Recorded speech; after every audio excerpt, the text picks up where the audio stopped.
اب ہم سننے جا رہے ہیں نفیسہ سعید کے ناول بنت ہوا کی قسط نمبر 5۔ ایپیسوڈ سننے سے پہلے پلیز چینل کو سبسکرائب کر لیجئے، بیل کے نوٹیفیکیشن کو کلک کر دیجئے تاکہ آپ کو آنے والے سارے قسطیں اور ساری ناولز ملتے رہیں۔ بنت ہوا قسط نمبر 5۔ سر میں ایک بات آج تک نہ سمجھ پایا، ڈاکٹر صمد نے اپنے سامنے بیٹھے پروفیسر کمال کی طرف دیکھتے ہوئے کہا، جو بابا جی کی فائل کا بڑی تفصیل سے مطالعہ کر رہے تھے۔ کیا بات؟ انہوں نے سر اوپر اٹھا کر چشمے کی اوٹ سے جھانکا۔ یہ کہ بابا ظاہری طور پر ایک معذور، ضعیف اور دھان پانسا شخص ہے، پر کسی لڑکی کو دیکھ کر اس میں اتنی طاقت کہاں سے آ جاتی ہے جو اس لڑکی کو چھڑوانے کے لیے 4 گارڈز کم پڑ جاتے ہیں؟ کئی دنوں سے دل میں آیا سوال ڈاکٹر صمد کی زبان پر آ گیا۔ شاید اس شخص کے اندر کسی لڑکی کے خلاف اس قدر نفرت بھری ہوئی ہے کہ کسی بھی ایسی لڑکی کو دیکھ کر باہر آ جاتی ہے جو عمر میں اس لڑکی کے برابر ہو۔ اس سے یہ شخص نفرت کرتا تھا اور وہ نفرت ہی اسے طاقت بخشتی رہی ہے۔ ڈاکٹر کمال نے پرسوچ لہجے میں جواب دیا، ممکن ہے ایسا ہی ہو۔ جو آپ کو شاید یاد ہوگا، پہلی دفعہ ایک ٹی وی اینکر پر اس شخص نے اس وقت حملہ کیا جب وہ زبردستی اس کے بیرک میں انٹرویو لینے گھس گئی تھی۔ شاید وہ 20-22 سال کی تھی۔ اس سے پہلے ایک سوشل ورک کی طالبہ پر بھی ایسا حملہ کر چکا ہے، جبکہ وہ طالبہ بمشکل 18 سال کی تھی۔ این جی او والی صاحبہ بھی شاید 20-22 سال ہی تھیں۔ اصل میں یہ عمر کا صحیح اندازہ نہیں لگا سکتا، لیکن حقیقت یہ ہے کہ اس حملے کی زد میں ہمیشہ نوجوان لڑکیاں ہی آتی ہیں، جبکہ دوسرے تمام لوگوں کے لیے یہ بالکل بے ضرر ہے، جس کے پیچھے وہی وجہ ہے جو میں تمہیں بتا رہا ہوں۔ پروفیسر کمال جواب دے کر پھر سے فائل کے مطالعے میں غرق ہو گئے۔ ڈاکٹر عبدالصمد اپنا کوٹ اٹھا کر اٹھ کھڑا ہوا۔ یہ وقت اس کے وارڈ کے راؤنڈ لینے کا تھا۔ جمعرات آ گئی اور گزر گئی۔ شرجیل کا کوئی نام و نشان نہ تھا۔ وہ جس دن سے جوہی سے مل کر گیا تھا، اس نے کوئی رابطہ بھی نہ کیا تھا۔ پہلے 2 دن تو جوہی نے بھی خود سے رابطہ کرنے کی کوشش نہ کی۔ وہ چاہتی شرجیل ہر فیصلہ سوچ سمجھ کر کرے جس میں جوہی کی طرف سے کوئی دباؤ شامل نہ ہو، مگر تیسرے دن مجبور ہو کر اس نے میسج کیا، جس کا شام تک جواب نہ آیا۔ رات میں نہ چاہتے ہوئے بھی وہ فون پر کال کرتی رہی۔ بیل جا رہی تھی، لیکن دوسری طرف سے ریسیو کیے بغیر ہی کاٹ دیا گیا۔ جوہی دل برداشتہ ہو گئی۔ مجھے شرجیل کے وعدے کے مطابق جمعرات تک انتظار کرنا چاہیے، اس نے خود کو تسلی دیتے ہوئے سوچا۔ گھر والوں سے چھپ کر وہ اپنا بیگ تیار کر چکی تھی، جس کے بارے میں صرف اس کی چھوٹی بہن کو علم تھا، جو اسے ایک بار سمجھانے کی ناکام کوشش کر چکی تھی۔ سوچ لو، اگر اس نے تمہارے ساتھ دھوکہ کیا تو کیا ہوگا؟ پھر میرا نصیب۔ ویسے بھی ہماری ماں کی دی ہوئی تربیت کے مطابق ہمارا مصرف صرف مرد کا دل بہلا کر اس سے پیسہ حاصل کرنا ہے۔ ہم کون سی معاشرے کی نظر میں عزت دار لڑکیاں ہیں؟ آج اگر شرجیل دھوکہ دے کر چھوڑ جائے گا تو واپس اسی ماحول میں آ جاؤں گی جس سے فرار کے لیے یہ راستہ اختیار کر رہی ہوں، اور مجھے امید ہے کہ ہماری ماں مجھے پھر سے گلے لگا لے گی، بلکہ زیادہ خوشی سے لگائے گی، کیونکہ اس کے بعد میں اس کی ہر وہ بات ماننے لگوں گی جسے آج مانتے ہوئے میری جان جاتی ہے۔ وہ دکھی لہجے میں وضاحت کرتے ہوئے بولی۔ اس کی وضاحت نے چھوٹی بہن کو لاجواب کر دیا۔ وہ جانتی تھی جوہی جو کچھ کہہ رہی ہے وہ بالکل سچ ہے۔ تو پھر میں تمہارے لیے ہمیشہ اچھے نصیب کی ہی دعا کروں گی۔ خدا کرے تم ہمیشہ ایک عزت کی زندگی گزار سکو۔ اپنے بچوں کو کم از کم ایسی زندگی نہ دو جو ہم گزار رہے ہیں۔ وہ اس کے ہاتھ تھام کر بڑے ہی خلوص سے بولی۔ مگر پھر جمعرات آ کر گزر گئی۔ جوہی بالکل نا امید ہو گئی۔ شاید شرجیل اس کی فیملی بیک گراؤنڈ کے بارے میں جان چکا تھا، سمجھ چکا تھا کہ اس کا تعلق کس خاندان سے ہے۔ اس کی بظاہر باعزت ماں لڑکیوں کی دلال ہیں، جس کے لیے باقاعدہ وہ اپنا بنگلہ استعمال کرتی تھی۔ پولیس کو باقاعدہ بھتہ دے کر ان کا منہ بند کیا گیا تھا۔ اس دلالی میں اس نے اپنی سگی اولاد کو بھی نہ بخشا، بلکہ اس نے تو اس کام کی ابتدا ہی اپنے ساتھ ساتھ اپنی جوان سال بیٹی سے کی تھی۔ اس خیال نے جوہی کو بالکل مایوس کر دیا۔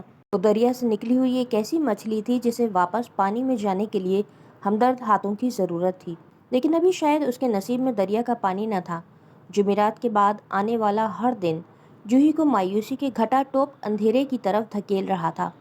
ہر ڈوبتے سورج کے ساتھ اس کی امید بھی دم توڑ جاتی تھی، مگر پھر بھی وہ اپنے خدا سے مایوس نہ تھی۔ بے فیشن شو کے بعد ماریا کو کوئی دوسری آفر تو نہ ملی، البتہ وہ لوگوں کی نظروں میں ضرور آ گئی تھی۔ چونکہ فرحین نہیں چاہتی تھی، وہ بیوقوف نہ تھی، جانتی تھی اگر ماریا فرحین کی بیٹی کی حیثیت سے سامنے آ گئی تو اس کا سراسر نقصان فرحین کو ہی ہوگا۔ ایک جوان بیٹی کی ماں کی حیثیت سے اس کی ویلیو بالکل ختم ہو جائے گی۔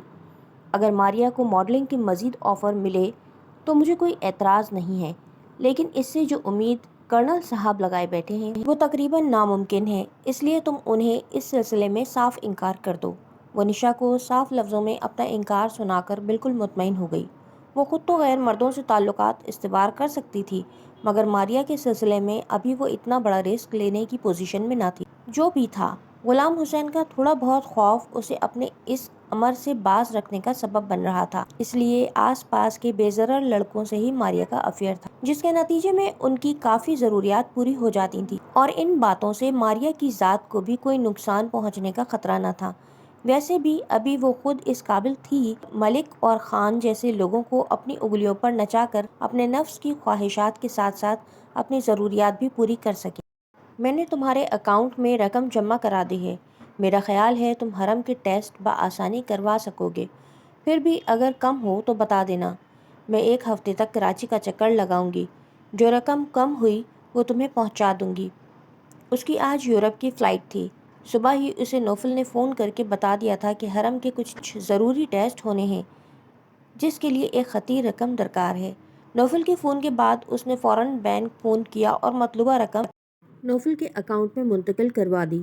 اس اکاؤنٹ میں رقم وہ پہلے بھی ٹرانسفر کرتی رہی تھی، اس لیے اسے اب اس سلسلے میں کوئی پریشانی نہ ہوتی تھی۔ مینیجر اعتماد کا بندہ تھا، یہی وجہ تھی کہ ابھی اس کی ماں کو ان تمام سرگرمیوں کا علم نہ ہو سکا تھا۔ یقین مانو سویٹ ہارٹ، میں تمہارا یہ احسان مر کر بھی نہیں اتار سکتا۔ نوفل کی آواز میں نمی سی اتر آئی۔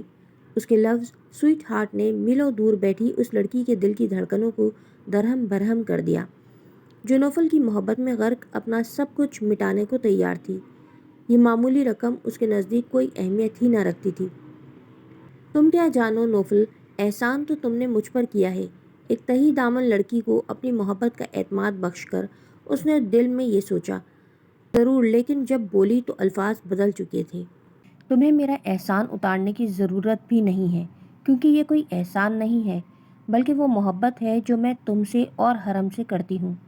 اچھا چلو، خدا حافظ، میری فلائٹ کا ٹائم ہو گیا ہے، واپس آ کر تم سے ملوں گی، اپنا خیال رکھنا۔ مائک پر کریو کے ناموں کا اعلان کیا جا رہا تھا۔ انہیں جہاز پر جانا تھا۔ اس نے جلدی الوداعی کلمات ادا کرتے ہوئے فون بند کیا اور اپنا ہینڈ بیگ لے کر جہاز کی جانب چل دی۔ وہ تیز بارش میں نہا رہی تھی۔ سخت گرمی میں برستی بارش اسے بہت اچھی لگ رہی تھی۔ اس کا سارا جسم بارش سے بھیگ چکا تھا۔ ٹھنڈک کا احساس اس کے وجود میں سرایت کر کے اسے لذت دے رہا تھا۔ یکدم بارش کا پانی گرم ہو گیا۔ گرم پانی کی بوچھار اس کے چہرے اور جسم کو جھلسانے لگی۔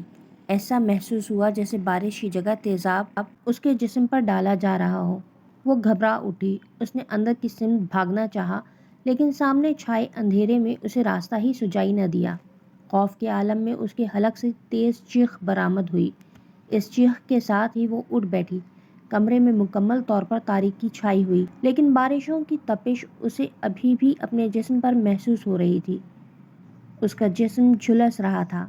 وہ اپنی تنہائی کے احساس سے دھاڑیں مار مار کر رونے لگی۔ آج اس کا نکاح تھا، جس میں شرجیل کی والدہ، دونوں بڑی بہنیں، ایک عدد ماموں اور چند دوسرے قریبی عزیز شامل تھے۔ سب کو یہ بتایا گیا تھا شرجیل ایک لاوارث لڑکی سے نکاح کر رہا ہے۔ تقریباً تمام ہی لوگوں نے شرجیل کے عمل کو دل کھول کر سراہا۔ وہ بھی دل سے شرجیل کی نیکیوں کے معترف ہو چکی تھی۔ نکاح کے 2 بولوں کے ساتھ ہی اس کے دل میں موجود شرجیل کی عزت میں کئی گنا اضافہ ہو گیا تھا۔ شرجیل وعدے کے مطابق جمعے کو نہ آیا تھا، نہ ہی اس نے دوبارہ کوئی رابطہ کیا تھا۔ ایسے میں جب تقریباً 1 ماہ بعد اس نے جوہی کو فون کر کے اپنی تیاری کا بتایا تو مانو اس کے تن مردہ میں جان سی پڑ گئی۔ وہ جو مکمل طور پر مایوس ہو چکی تھی پھر سے جی اٹھی۔ اس نے یہ بھی نہ پوچھا کہ وہ پورے 1 ماہ سے کہاں غائب تھا۔ اس کے لیے صرف اتنا ہی کافی تھا کہ اس کا نجات دہندہ آن پہنچا۔ اس کی امید ضائع نہ گئی۔ خدا پر اس کا یقین پہلے سے کئی گنا بڑھ گیا۔ پھر شرجیل کے منع کرنے کے باوجود وہ اپنے گھر سے کچھ زیورات اور خاصی خطیر رقم لے آئی تھی۔ جبکہ اسے امید تھی اس کی ماں کو بھی یاد نہ ہوگی۔ نکاح کے بعد مبارک سلامت کے شور میں یکدم اسے اس کا باپ یاد آ گیا۔ کاش آج وہ زندہ ہوتا تو شاید حالات قدرے مختلف ہوتے۔ مگر وہ زندہ کیسے ہوتا؟ جہاں اس کی ماں جیسی عورتیں ہوں وہاں کوئی غیرت مند کس طرح زندہ رہ سکتا ہے؟ اسے اپنی چھوٹی بہن بھی شدت سے یاد آئی، جو یقیناً ابھی بھی اس کے اچھے مستقبل کے لیے دعا گو ہوگی۔ اس سے دوبارہ ملنا کب نصیب ہو، اس کی ماں اسے دوبارہ اپنے گھر نہ گھسنے دے گی، یہ تو طے تھا۔ حالات بہتر ہوتے ہی اپنی بہن سے ملنے کے لیے کوئی راستہ ضرور نکالے گی۔ اس سوچ نے اسے ذہنی طور پر پرسکون کر دیا۔ اس ناول کی اگلی قسط آپ نیکسٹ ویڈیو میں سن سکتے ہیں۔